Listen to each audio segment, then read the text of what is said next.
بسم الله أما بعد walaalkayga iyo walaasheeda aan qalbiga ka jeclahay iga gadoon salaanta islaamka assalaamu alaykum wa rahmatullahi wa barakatuh.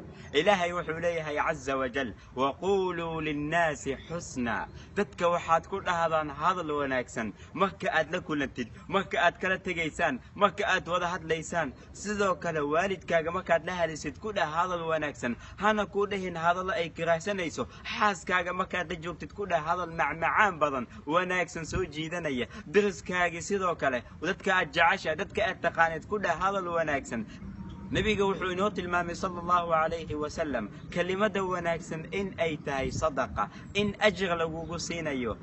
aan ku dadaalna arintaas, dadka aan la hadalno hadalka midka ugu fiican si ilaahay subhanahu wa ta'ala ajr uu inoo siiyo. ilaahay subhanahu wa ta'ala dhamaantiina ha idin wada xifdiyo. wassalaamu alaykum wa rahmatullahi wa barakatuh.